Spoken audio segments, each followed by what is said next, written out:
Hello students, my name is Megha Balani and welcome to all of you. और आज हम करने वाले हैं पद्य का नेक्स्ट पार्ट, यानी कि हमारा लेक्चर नंबर 6, जिसमें हम समझेंगे कि पद्य के कौन कौन से काल आए थे और उन काल में क्या क्या चीज़ें हुई थी। तो सबसे पहले हम देखेंगे पद्य के काल, यानी कि कहाँ से शुरू हुआ था, जिसमें हमने गद्य में ही पढ़ लिया था कि जब ये सब चीज़ें स्टार्ट हुई थी गद्य और पद्य, उसमें पद्य सबसे पहले आया था, उसका आविर्भाव जो है सबसे पहले हुआ था, उसके बाद जाके गद्य आया था। तो इम्पॉर्टेंट कौन थे? पद्य पाठ थे, फिर उसके बाद गद्य हुआ। लेकिन आज के टाइम पे सबसे ज़्यादा हम गद्य को तवज्जो देते हैं, क्योंकि हम अपने इमोशंस जो हैं बिल्कुल इजीली सामने वाले के सामने बिल्कुल बोल पाते हैं, तो वो हम अपने गद्य के द्वारा ही बोल पाते हैं। इस वजह से हमारी कहानी, एकांकी, नाटक, जीवनी, आत्मकथा और न जाने कितने अलग अलग तरीके की हमने देखी थी विधाएं, जो हमने गद्य से समझी थी।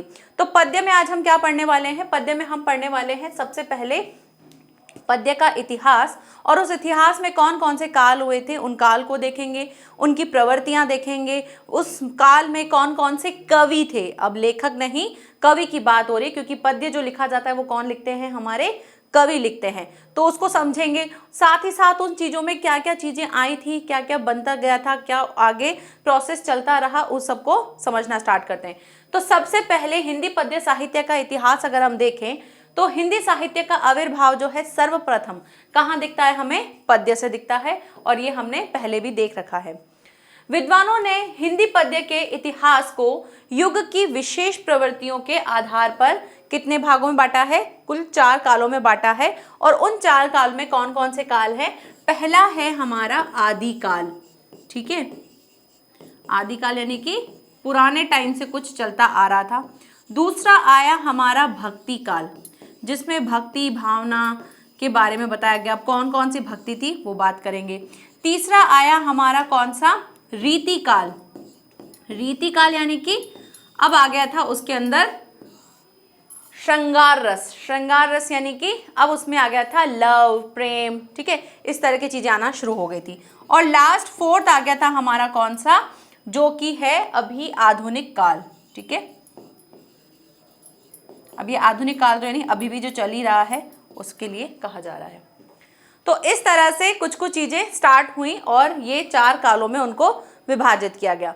अब ये जो काल हैं ये आपको आपकी बुक में गिवन है कि भाई कौन सा काल जो है कब से कब तक हुआ था, तो हम भी वो देख लेते हैं। तो आदिकाल, जिसको हम क्या कहते हैं? वीर गाथा काल। क्यों? क्योंकि इस टाइम पे क्या हो रहा था? युद्ध और ये सारी चीजें हो रही थी, तो वहां पर वीरों के द्वारा जो लोग उठकर आए थे, जिन्होंने अपने देश के लिए कुछ करना चाहा था, तो वो वीर जो थे उनके लिए उनकी गाथाएं जो है गाई गई थी, इसलिए इसको वीर गाथा काल कहा जाता है।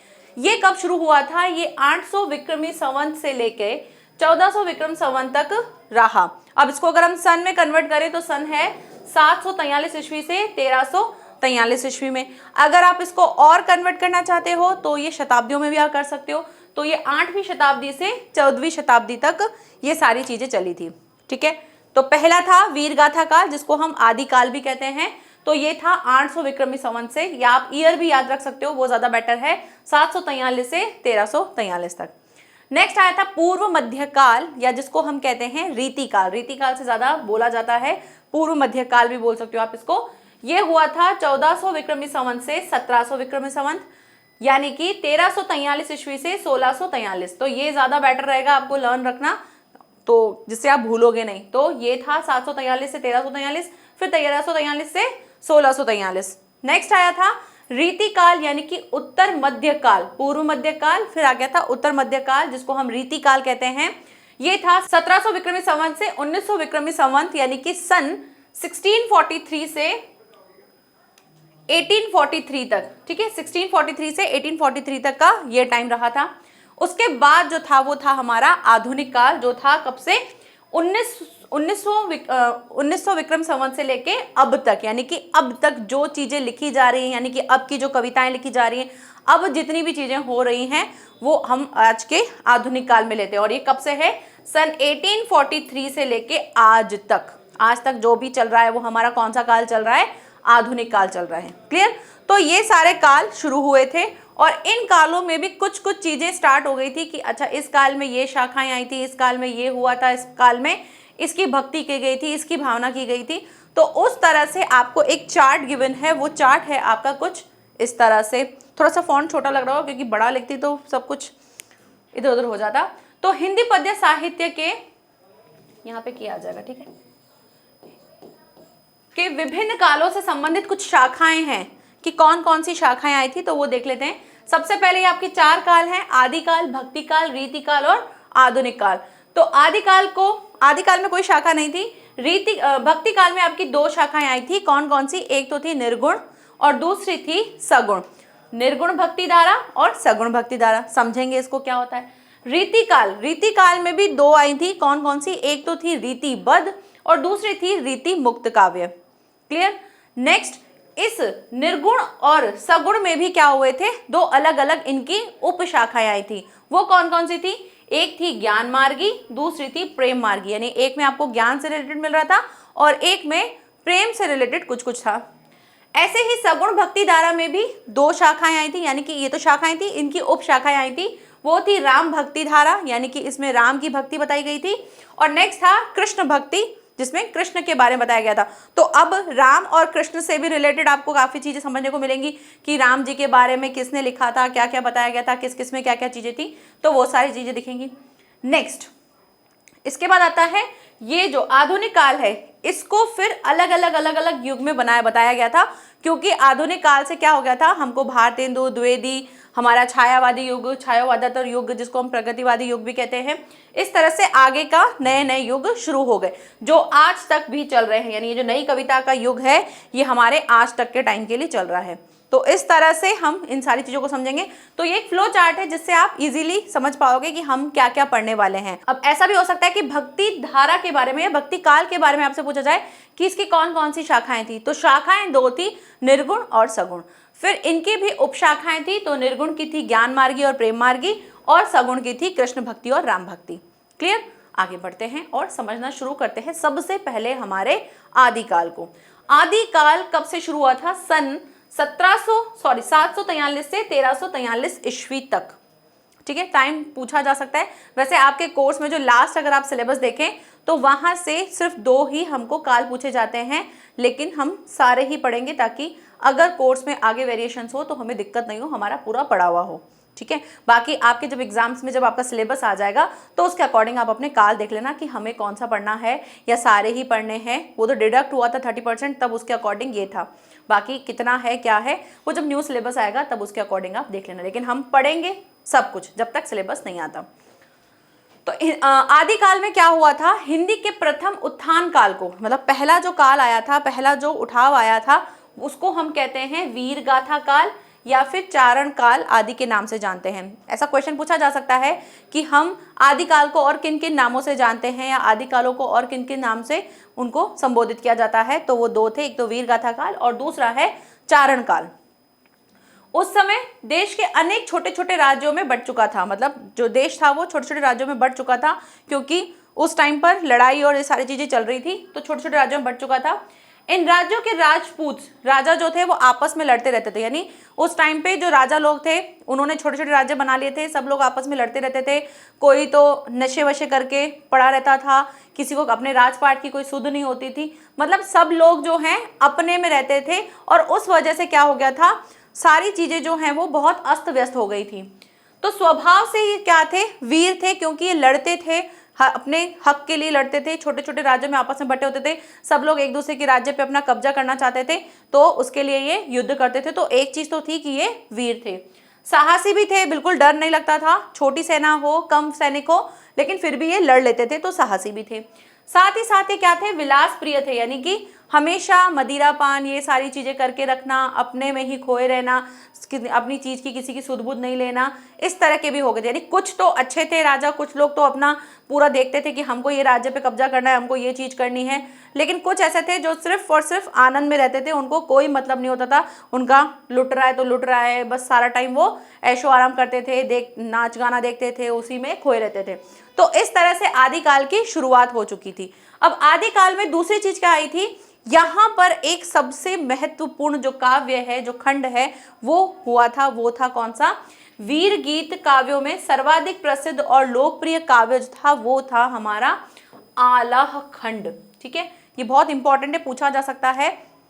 कि आदिकाल में कौन सा खंड जो है या कौन सा गीत जो है वो प्रसिद्ध हुआ था, तो वो था हमारा आला खंड। ठीक है, नेक्स्ट यहीं पर ही क्या हुआ था, ये बहुत ही लोकप्रिय है, यानी जो ये गीत है, जो ये गीत काव्य है, ये बहुत ही लोकप्रिय है तथा इसके गीत आज भी वर्षा ऋतु में उत्तर भारत के प्रत्येक गांव में ढोलक की थाप के साथ गाए जाते हैं। ये जो गीत है उसको आज भी लोग जो है क्या करते हैं, उत्तर भारत की तरफ गांव में लोग जो है जब वर्षा ऋतु आ रही होती है उस टाइम पर गाते हैं। जैसे अभी ये वर्षा ऋतु का टाइम चल रहा है, यानी अब रेनिंग सीजन स्टार्ट हो गया है, तो उस टाइम पर जो है ढोलक बजा के उसकी थाप के साथ लोग इस गाने को गाते थे। इसका जो आला खंड जो था उसके गीत गाते थे और नाचते थे। ठीक है, विद्यापति और अब्दुल रहमान इस युग के अन्य प्रसिद्ध रचनाकार थे। पूछा जा सकता है आदिकाल के किन्हीं दो कवियों के नाम लिखिए, कोई किन्हीं दो रचनाकारों के नाम लिखिए, तो उनमें आप दो ये नाम लिख सकते हो, विद्यापति और अब्दुल रहमान। ठीक है, नेक्स्ट यहाँ की प्रमुख प्रवृत्तियां पूछी जाती हैं, बहुत बार पूछी जाती हैं। 2 मार्क्स में आपसे पूछा जाता है कि आपको इस काल की मुख्य प्रमुख प्रवृत्तियां बतानी हैं। प्रवृत्तियां यानी कि उस काल में क्या क्या चीजें हुई थी, किस किस चीजों पे फोकस किया गया था। तो प्रमुख प्रवृत्तियां जो कौन सी थी, पहली तो थी आश्रयदाता राजाओं की प्रशंसा, यानी कि जब एक राज्य के राजा दूसरे राज्य के राजा को आश्रय देते थे या कहते थे कि हम तुम्हारे इस राज्य को बचाने में तुम्हारी हेल्प करेंगे, तो इस तरह के जो आश्रय देने वाले जो राजा थे उनकी प्रशंसा की जाती थी, वहां पर बताया जाता था, उनकी प्रशंसा करके बताया जाता था। सामूहिक राष्ट्रीयता की भावना का अभाव था, यानी सब लोग सिर्फ अपने राज्य के लिए करते थे। अच्छा हाँ, 2 राज्य के लोग हैं, इनके दोनों के विचार मिल रहे हैं, तो ये दोनों मिलकर तीसरे राज्य के ऊपर अटैक कर लेते थे। लेकिन एक चीज की कमी थी, वो थी सामूहिक राष्ट्रीय भावना, यानी कि सबको एक साथ मिलकर जो चीज करनी चाहिए थी वो इनके अंदर उस चीज का अभाव था। सब अपने अपने अकॉर्डिंग सोचते थे कि इसमें मेरा फायदा है, इसको अगर मैं ऐसा कर लूंगा इस तरह से हो जाएगा। तो ये सामूहिक नहीं था, ये अपना खुद का पर्सनल था, तो एक ये अभाव था। नेक्स्ट क्या था, युद्धों के सुंदर और सजीव वर्णन आदि इस काल की प्रमुख प्रवृत्तियां हैं। युद्ध के जो सुंदर चित्रण हैं वो इस युग में, इस काल में जो है बहुत अच्छे से दिखाए गए थे, दर्शाए गए थे कि किस तरह से किसने कैसे युद्ध किया था, उस पर कैसे जीत हासिल की थी, उसके बारे में बहुत ही अच्छे से इसमें दिखाया गया है। और भी आपको बुक में प्रवृत्तियां दे रखी होंगी, आप वहां से भी 1-2 और लर्न कर सकते हो, लेकिन 2 से 3 प्रवृत्तियां पूछी जाती हैं कि भाई इसको आप इस काल की जो है आप कोई 2 या 3 प्रवृत्तियां बताइए।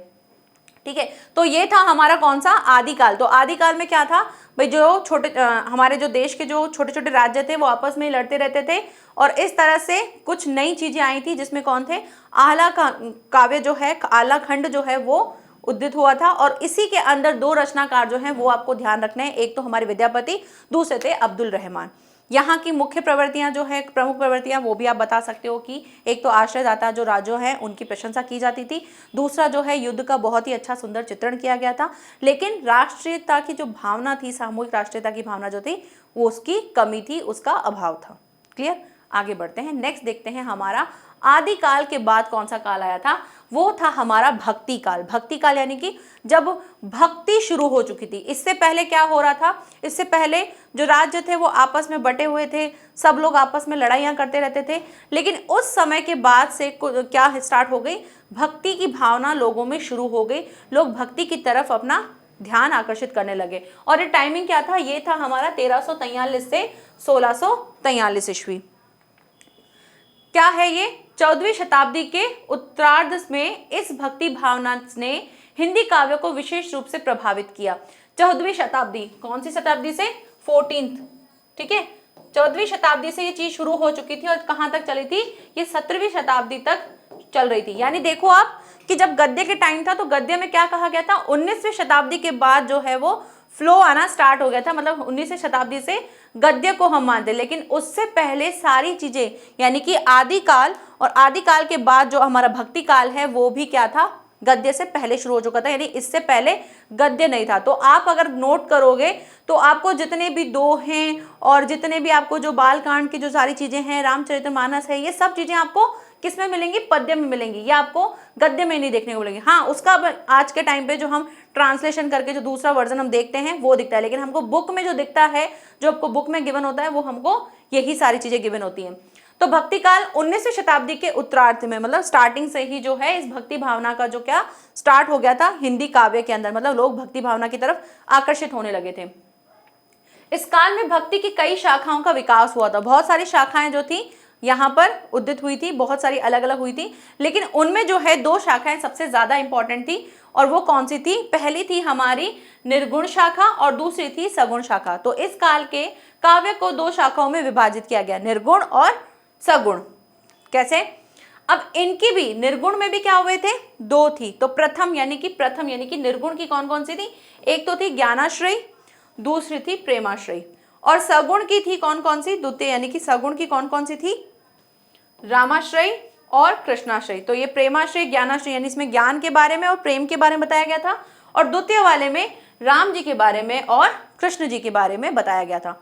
तो इस तरह से भक्ति काल शुरू हो चुका था।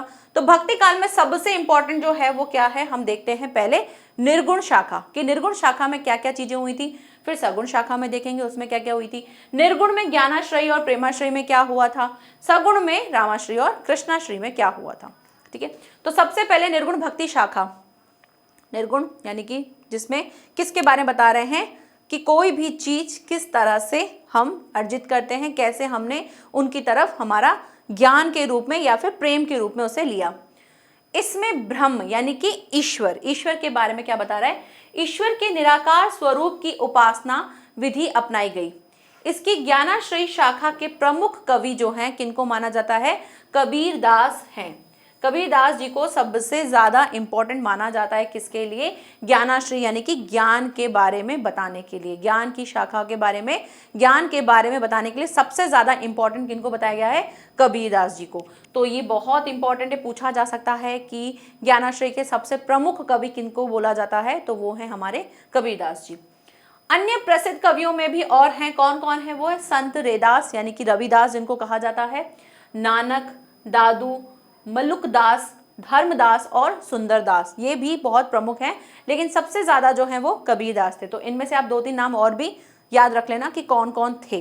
नेक्स्ट, इन भक्तों ने साधना के सहज मार्ग को अपनाया, साथ ही साथ जाति पाति, तीर्थ व्रत आदि बाह्य आडंबरों का विरोध किया। इन्होंने क्या किया था? अब ये सबसे इंपॉर्टेंट है कि निर्गुण में हुआ क्या था। निर्गुण में ये कहा गया था कि आप जो हैं जाति पाति हो गया, या आपको किसी चीज़ों के बाह्य आडंबर यानी कि इन चीज़ों को नहीं करना है, ऐसा करना है, ये नहीं करना है, इन सभी चीज़ों पे उन्होंने क्या कर दिया था? विरोध किया था कि आपके अंदर कुछ भी है, आप बस उन चीजों को देखो, किसी के गुणों को देख के उसको आपको नहीं दिखाना कि अच्छा भाई जाति ये वाली अच्छी वाली जाति है तो उसको इस तरह से करना चाहिए, इनको ऐसे करना चाहिए। यानी जाति से रिलेटेड कोई भी भेद नहीं रखा था, गुणों के आधार पर लोगों को बांटा नहीं था, इसलिए इसको निर्गुण कहा गया था।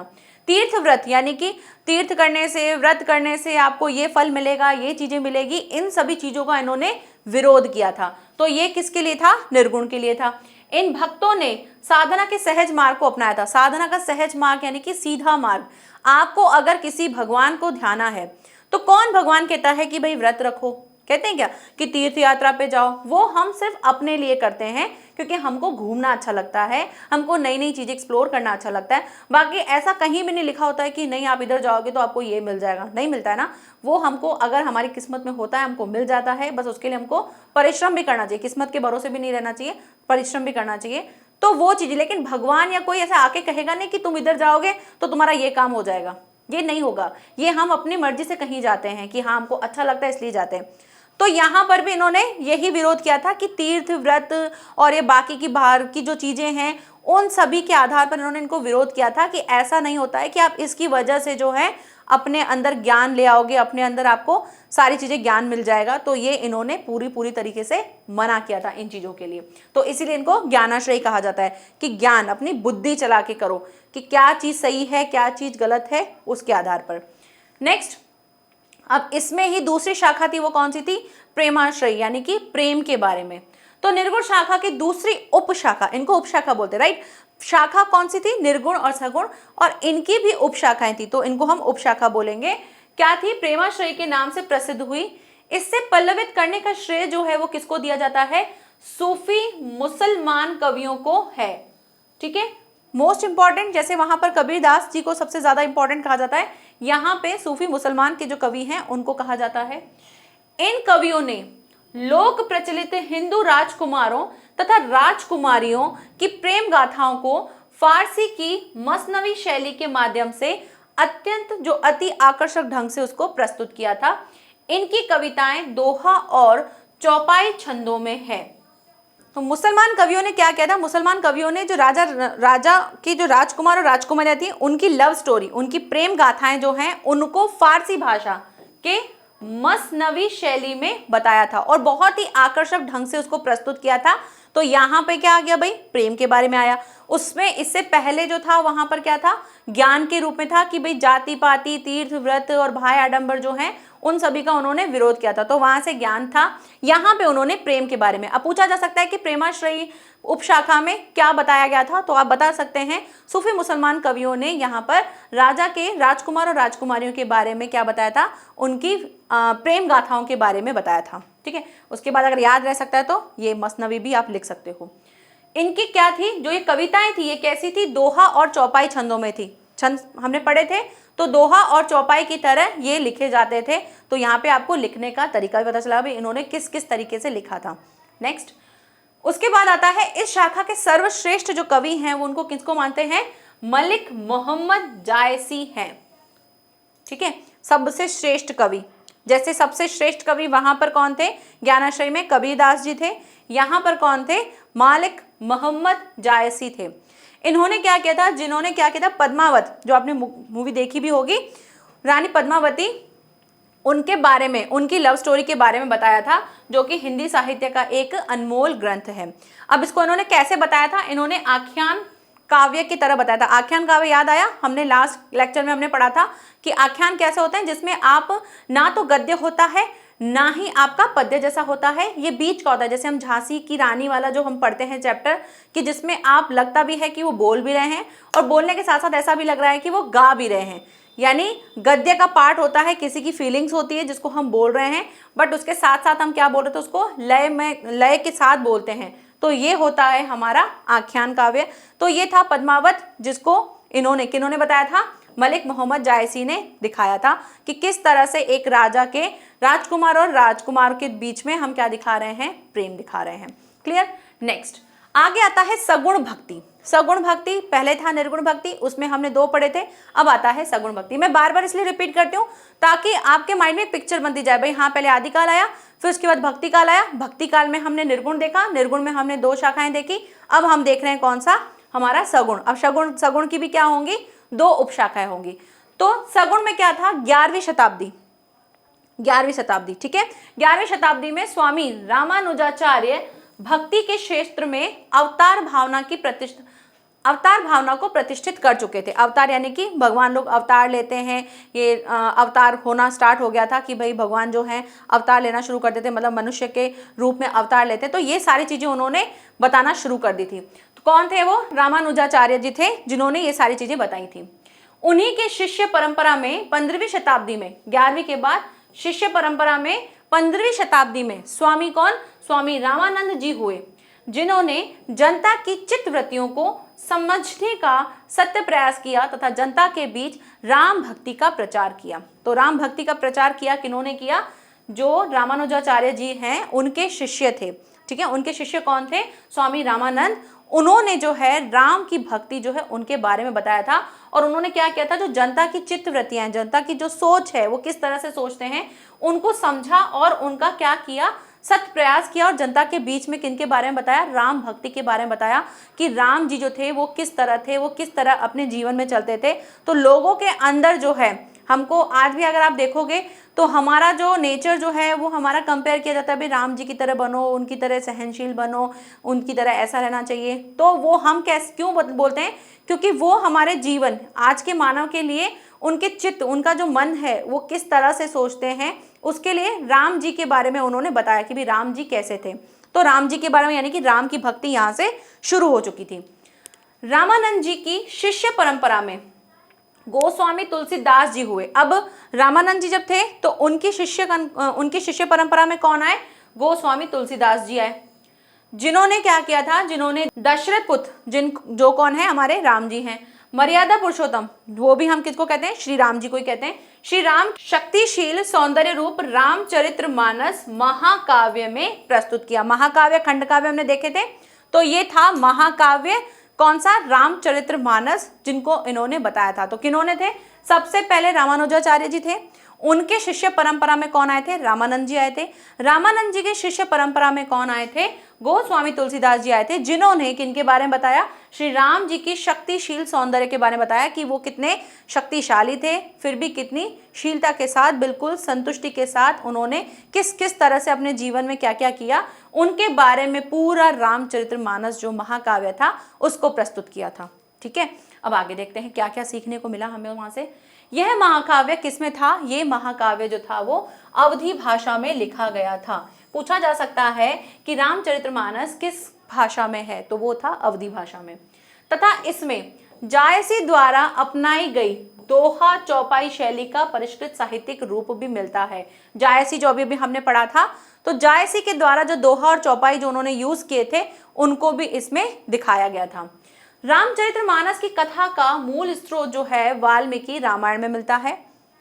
इस महाकाव्य में जीवन की सर्वांगीणता है। इस महाकाव्य में पूरे जीवन में हमारे पास क्या क्या है, किस किस तरह से जीवन में क्या क्या चीजें होती हैं, वो सभी की सभी रामचरितमानस में यानी कि जो रामायण है उसमें हमको देखने को मिलता है। तो रामचरितमानस से उन वाल्मीकि जी ने क्या बनाया था? रामायण की रचना की थी। नेक्स्ट, तुलसीदास की रचना का उद्देश्य लोक मंगल, ठीक है, ये मंगल है ना, ये इस पे ऊपर लग जाता है तो लोक मंगल होता है। तुलसीदास की रचना का उद्देश्य, जो इन्होंने रचना की थी, इसका उद्देश्य क्या था? लोक मंगल की साधना, यानी जो लोग हैं उनका मंगल हो, इसके लिए उन्होंने ये सारी चीजें की थी। उन्होंने मर्यादा पुरुषोत्तम भगवान श्री रामचंद्र जी जो हैं उनकी लोक संग्रहित चरित्र को काव्य का विशेष विषय बनाकर भारतीय संस्कृति, समाज और साहित्य को शक्ति प्रदान की थी। उन्होंने क्या बताया था?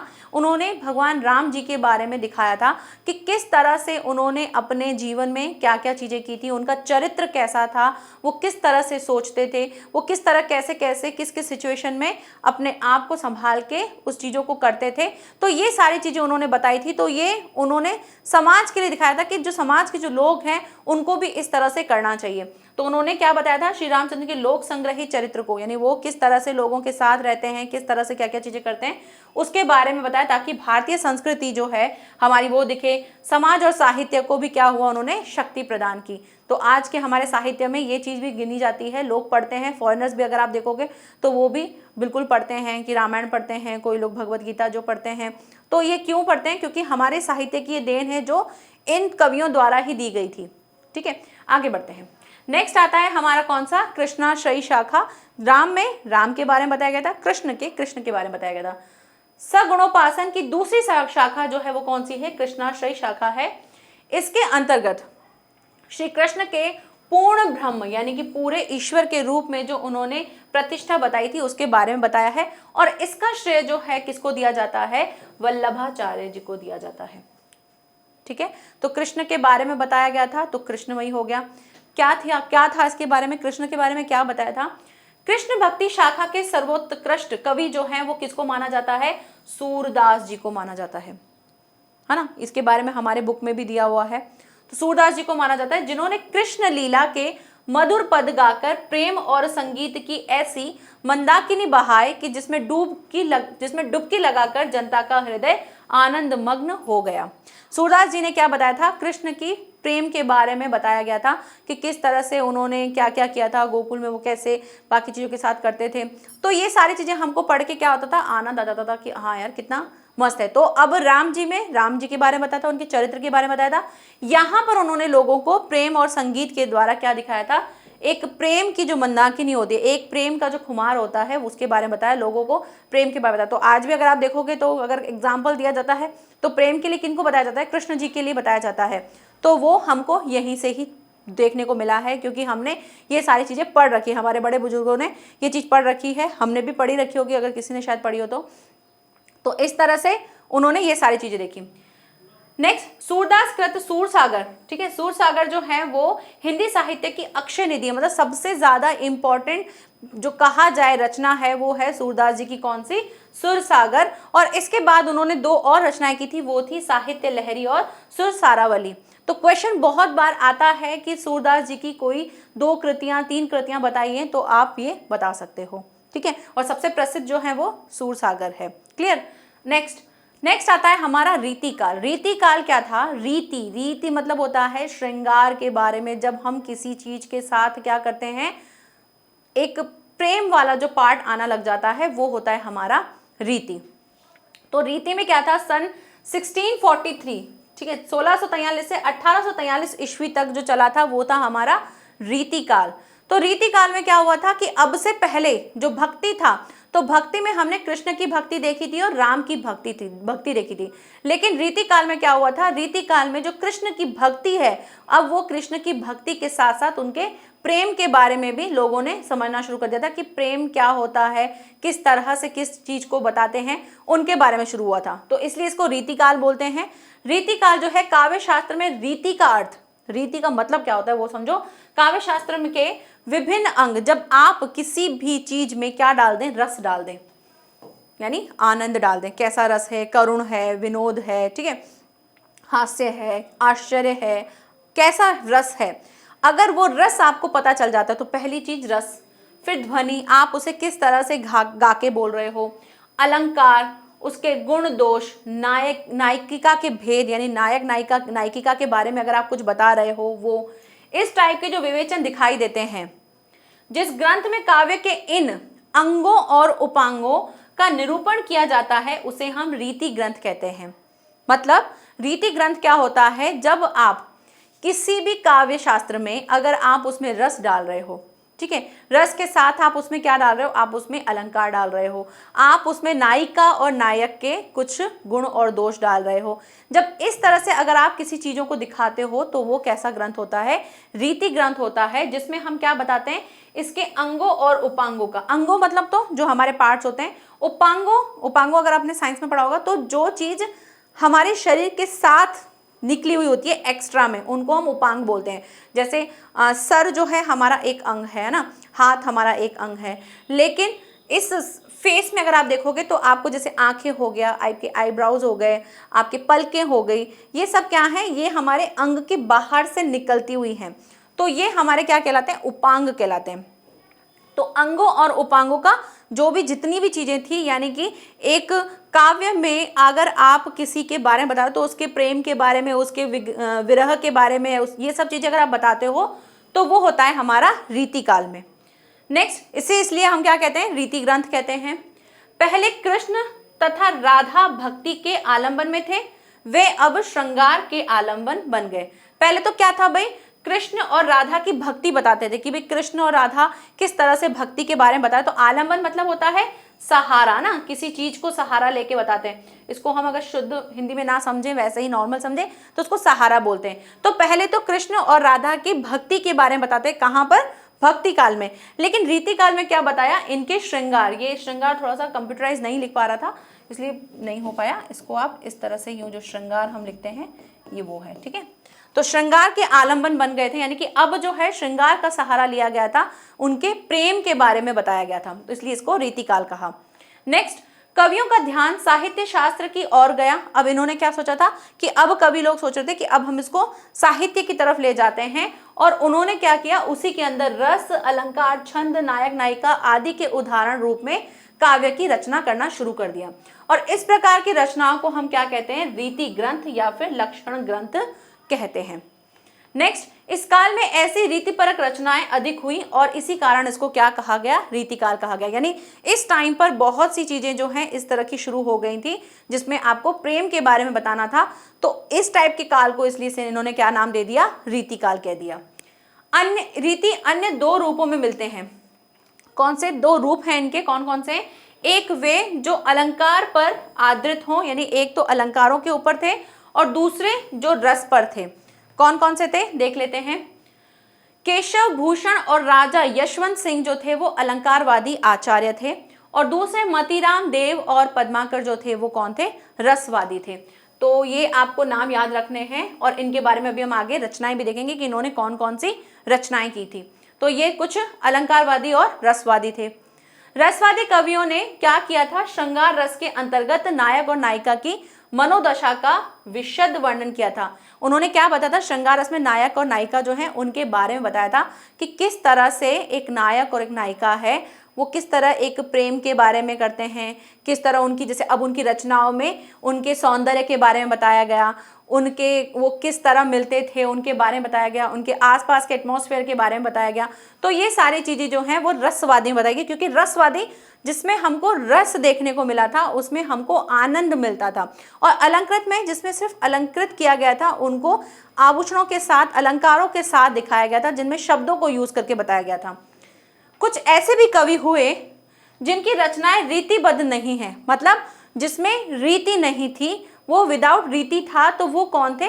वो ऐसे दो कवि थे। कौन कौन से थे? एक तो बिहारी और घनानंद, इसको और ऐसे लिख देना, ठीक है। बिहारी और घनानंद जो हैं वो इस संदर्भ में आते हैं। तो ये क्वेश्चन बहुत पूछा जाता है कि रीति मुक्त कवि में से किन्हीं दो के नाम लिखो, तो आप ये दो लिख देंगे। यानी इन्होंने डायरेक्ट ना बता के इनडायरेक्ट बताया कि ये रीतिबद्ध नहीं थे, ये कौन थे?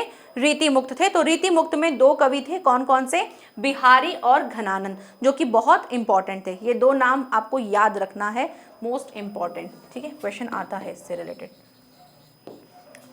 तो इस तरह से हमने रीतिकाल को समझा। अब इनके बारे में भी और चीजें आई, वो क्या थी? इनकी रचनाएं, कि प्रमुख कवि कौन थे और इनकी रचनाएं कौन सी थी। तो सबसे पहले हमने केशव देखे थे, जो अलंकारवादी में देखे थे। उन्होंने कौन सी रचना की थी? रामचंद्रिका और कवि प्रिया, ये दो उन्होंने रचनाएं की थी। भूषण जी ने शिवराज भूषण और शिवा बावनी, ये दो रचनाएं की थी, और उसके साथ साथ छत्रसाल दशक जो है, ये तीन रचनाएं उन्होंने की थी। मतीराम, उन्होंने रसराज और ललित ललाम, ये दो चीजें इन्होंने रचना की थी। बिहारी जी ने सतसई। अब ये पूछा जा सकता है अगर कि रीति मुक्त में कौन से कवि ने क्या रचना की थी, तो आप यहाँ से उन कवि का नाम भी लिख सकते हो और साथ ही साथ उनकी रचना भी लिख सकते हो, ठीक है। नेक्स्ट, पद्माकर जी ने पद्माभरण और जगद्विनोद और साथ में गंगा लहरी, ये तीन रचनाएं की थी। अब यहाँ पर प्रवृत्तियां भी आई थी। तो वो प्रवृत्तियां क्या थी, यानी कि इस काल में हुआ क्या क्या चीजें था। तो पहला था रीति ग्रंथों का निर्माण, यानी अब से पहले रीति ग्रंथ नहीं थे, रीति ग्रंथों का निर्माण हुआ, रीति ग्रंथ बनना शुरू हुए। श्रृंगार रस की प्रमुखता, इससे पहले श्रृंगार को इतना ज्यादा इंपॉर्टेंस नहीं दिया जाता था, लेकिन अब जो है वो श्रृंगार रस को इंपॉर्टेंस मतलब इंपॉर्टेंस मिलना शुरू हो गई थी। काव्य भाषा के रूप में ब्रज भाषा की प्रतिष्ठा, अब से पहले ब्रज भाषा बहुत कम यूज होती थी, लेकिन अब जो है ब्रज भाषा भी यूज होने लगे, क्योंकि इससे पहले अवधी भाषा को यूज किया जाता था, अब ब्रज भाषा यूज होने शुरू हो गई। और व्यापक प्रसार होने लगा, उसका बहुत ज्यादा यूज भी होने लगी और उसका प्रसार भी होने लगा। सवैया और दोहा छंदों का भी प्रचुर मात्रा में उपयोग किया गया, और इसमें प्रकृति का, इसके बारे में चित्रण किया गया। आश्रयदाताओं की प्रशंसा की गई और कला पक्ष की प्रधानता हुई, क्योंकि कला पक्ष यानी कि आप किसी चीज को बहुत अट्रैक्टिव दिखाना चाहते हो तो उसमें जरूर आपकी कला तो दिखती है, आप किस तरह से उसमें आर्ट डालते हो वो भी इंपॉर्टेंट होता है। तो इस तरह की कुछ कुछ प्रमुख प्रवृत्तियां यहाँ पर हुई। नेक्स्ट आता है रीतिकाल की देन, हमको क्या मिला यहाँ से, रीतिकाल से हमको क्या क्या मिला। इस युग की प्रमुख देन ये है कि ब्रज भाषा काव्य भाषा के रूप में व्यापक रूप से प्रतिष्ठित हुई, क्योंकि अब ब्रज भाषा शुरू हो चुकी थी, क्योंकि गद्य जो था वो शुरू हुआ था राजस्थानी भाषा से, लेकिन पद्य में ब्रज भाषा जो है वो भी आना शुरू हो गई थी। इससे पहले अवधी भाषा चलती थी, लेकिन अब जो है ब्रज भाषा आ गई थी, तो हमको एक नई भाषा मिली। तो ये हमारे लिए एक अच्छी देन थी, हमको एक अलग भाषा देखने को मिली थी। घनानंद की लाक्षणिकता तो अद्वितीय थी। लाक्षणिकता हमने देखा ही था कि अब जो घनानंद जी जो है वो क्या दिखाते थे, एक शब्द के दो अलग लक्षण दिख रहे होते थे, एक शब्द के दो अलग अलग अर्थ दिख रहे थे, तो इस तरह से हमको दिखता था। कविता, सवैया, दोहा जो है, ये मुक्त काव्य जो है, इनकी भी रचना होना शुरू हो गई थी। इससे पहले नहीं थी, लेकिन अब जो है ये भी छंद जो है वो प्रसिद्ध हो गए थे। अब से पहले यूज होते थे, लेकिन अब जो है रीति काल से क्या होने लग गया था, ये ज्यादा फेमस हो गए और ये ज्यादा हमको देखने को मिले, ठीक है। तो इस तरह से हमने आज जो है 3 काल पढ़े।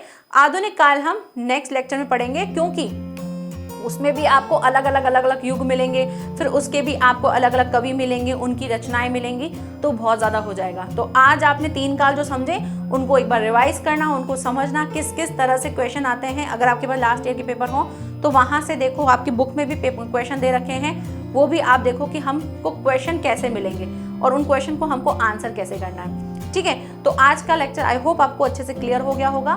नेक्स्ट हम आधुनिक काल को पढ़ेंगे और उसके बाद हम अपना स्टार्ट कर देंगे चैप्टर्स, क्योंकि एक और क्लास होगी हार्डली हमारी पद्य की, देन हम चैप्टर्स को पढ़ना शुरू कर देंगे और उसके बाद हमने पद्य के पार्ट्स को पढ़ेंगे। पहले हम पूरा गद्य कर लेंगे, उसके बाद पद्य कर लेंगे। ठीक है, तो मिलते हैं नेक्स्ट लेक्चर में। Thank you so much, bye bye and take care.